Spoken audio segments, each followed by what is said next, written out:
shows the Weekend Doug Update studio desk with Norm Macdonald and Charlie Rocket sitting.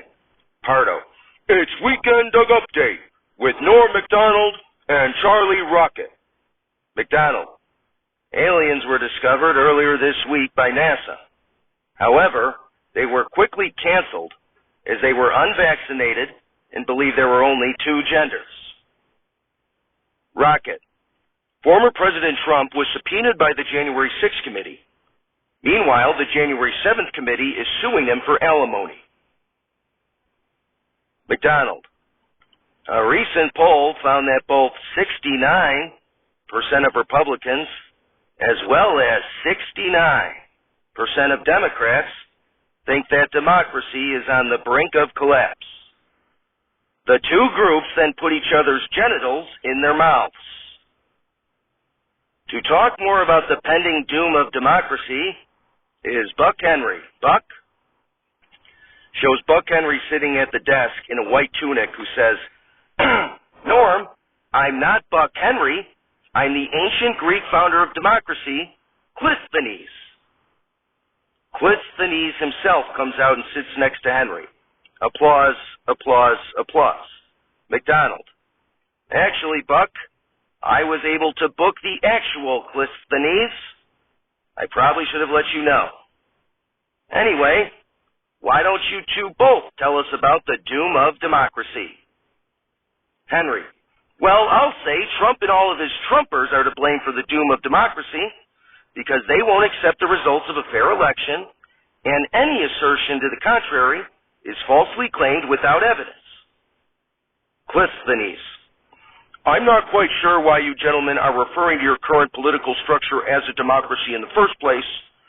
Democracy, as we understood in ancient Greece, meant that every citizen had a direct vote on every matter of law. That's not what you have here. Henry, Clisthenes is right. If Donald Trump is not held criminally responsible for various people not accepting the results of a legitimate election, democracy in this country is finished. Clisthenes, that's not what I said at all. I didn't even mention Trump.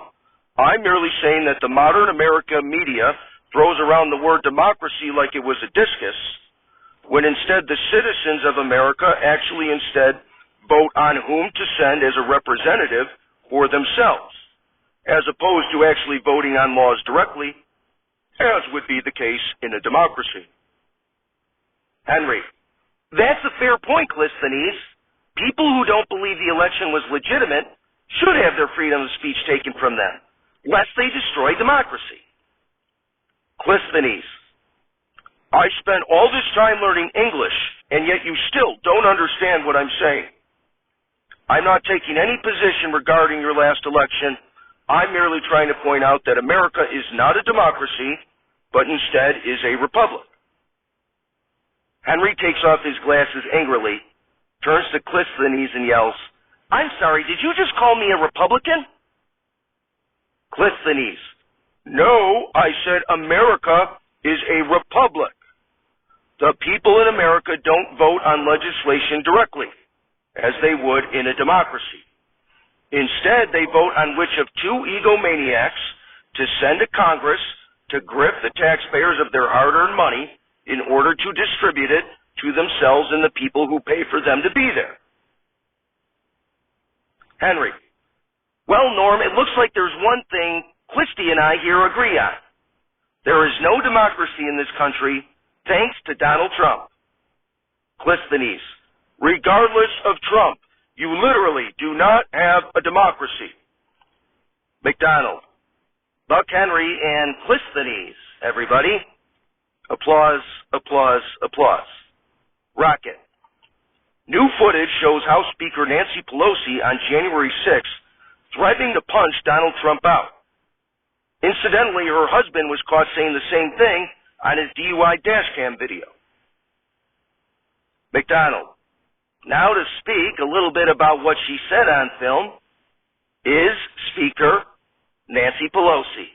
Madam Speaker, shows Gilda Radner as Nancy Pelosi sitting at the desk, who says, thank you, I wanted to clear the record that not only did I want to punch him out, I wanted to kick him in the groin, pull out his hair, and beat him until he was black and blue. McDonald, some people are speculating that the real reason you are expressing these feelings about former President Trump is because you secretly are madly in love with him. Radner, are you out of your mind? Just because he's a tall, rich, powerful, smart, funny, an absolutely adorable man does not mean that I am madly in love with him. McDonald, Madam Speaker, did you just refer to Trump as adorable?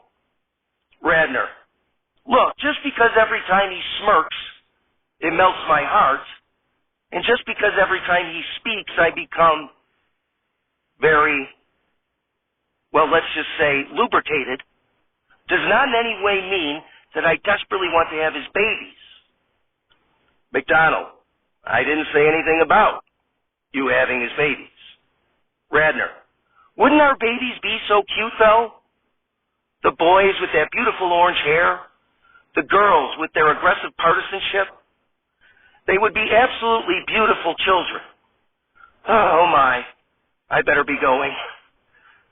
McDonald, Speaker Nancy Pelosi, everybody. Applause, applause, applause. Rocket.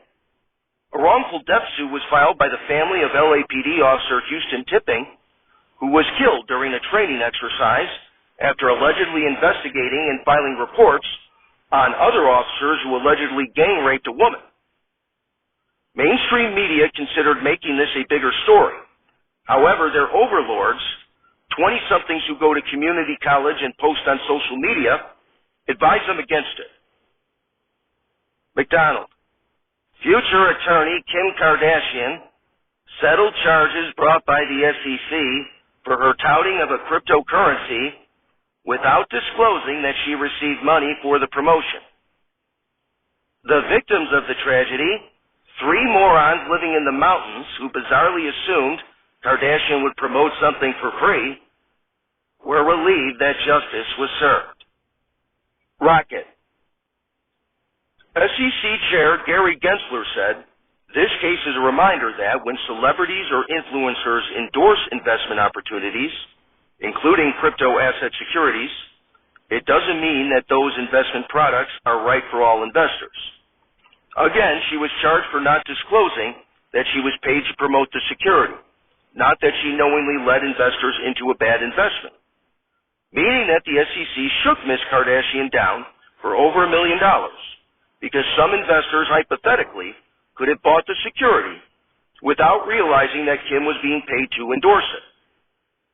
In other news, Michael Jordan was sentenced to life in prison because he failed to disclose to the SEC that he got paid to promote Gatorade, Wheaties, Nike, McDonald's, Coca-Cola, Chevrolet, Upper Deck, and Hanes. McDonald, why, if I had known Michael Jordan was paid to be in those Hanes commercials, I'd be wearing Calvin Kleins right now. This whole time I thought he just really liked Hanes. Former United States Representative from Hawaii, Tulsi Gabbard, was recently quoted saying the following: those who deny the biological differences between a man and a woman are not only erasing women as a category of people, they're denying the existence of objective reality, and the truth becomes whatever those in power want it to be. Boy, if I had a pair of tits for every time some yahoo tried to say there was a biological difference between men and women. Anyway, to talk more about whether there is a biological difference between the genders is Samurai. Samurai shows John Belushi, a samurai, sitting at the desk who says, yeah. McDonald, Mr. Samurai, just because sex-determining genes appeared in mammals 180 million years ago does not mean there's a biological difference between the sexes. Belushi, McDonald, Mr. Samurai, I can't believe you just said that on air. Everyone knows gender is fluid. All the cool kids are talking about it. Belushi. Shing shou shing dang yo yo yo yo yo yo. McDonald. I mean, if the water was deep enough, sure.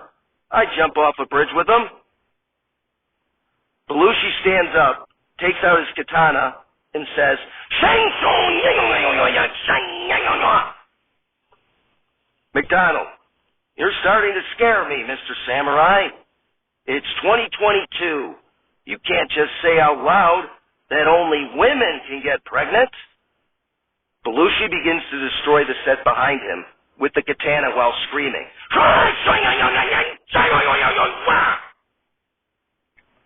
McDonald. Samurai, everybody. And dead from the earth, we're not alive.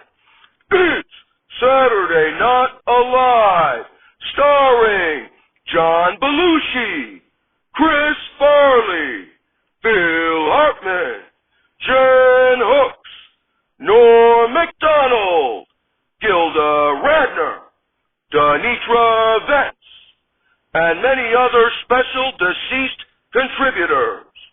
Musical guest, the Ramones, and your host, Nelson Mandela.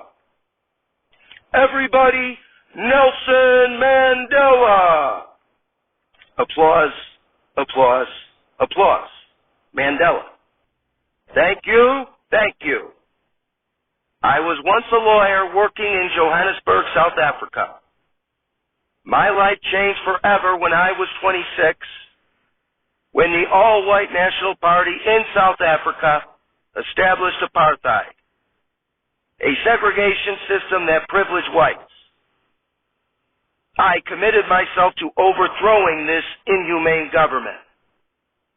I was arrested many times for what were called seditious activities and eventually sentenced to life in prison for fighting for the right of black people to be treated fairly by our government. Robbie Coltrane comes out and says, Aye, there in prison you died. 'Twas a very sad story. Mandela. That's a common misconception. I did not die in prison. I was able to help negotiate an end to apartheid and became president of South Africa. Applause, applause, applause. Coltrane. No, that's how I remember it. You definitely died in prison. Mandela. Why do you say that? Coltrane. In my timeline, I remember you died in prison, and Berenstain Bears were spelled with an A at the end, not an E. Phil Hartman comes out and says, Hello, I'm Chevy Chase, and you're not. Mandela. Well, of course I'm not Chevy Chase, but neither are you. Chevy Chase is not dead. Coltrane. I hate to disagree with you, Mr. Mandela, but from what I remember, Chevy Chase died in the early 80s from not doing enough cocaine. Mandela. I don't think that's correct. What about the Christmas Vacation movie? Hartman. God, I would have been perfect for that role if only I had done more cocaine. But it went to John Belushi. Mandela. Now, wait a minute. I thought John Belushi died in the early 80s. Hartman. Are you okay there, friend? Not only is he not dead, he has a show on HBO. Hartman points at a monitor, which shows John Belushi on stage behind a desk in a suit in front of a live audience. Belushi. Welcome back to the Belushi Hour. We got a great show tonight, don't we, Bruce? Shows Bruce Sutter sitting on a couch who says, We sure do, Johnny. Belushi. Our next guest is a dear friend of mine. Please welcome Dan Aykroyd. Peter Aykroyd, as Dan Aykroyd comes out, shakes hands with Belushi and Sutter, and sits in the guest chair. Applause, applause, applause. Belushi. So, Danny, you're still peddling that Ghostbusters franchise that you and Ramus put Bill Murray in instead of me, huh? Aykroyd. John, you ignorant slut. Cuts back to Mandela, Coltrane, and Hartman. Mandela. Wow. Maybe there is something to that Mandela effect after all. We have a great show tonight. The deceased Ramones, Joey, Johnny, Dee Dee, and Tommy are here. So if you want to be sedated, get ready for some Blitzkrieg pop. We'll be right back.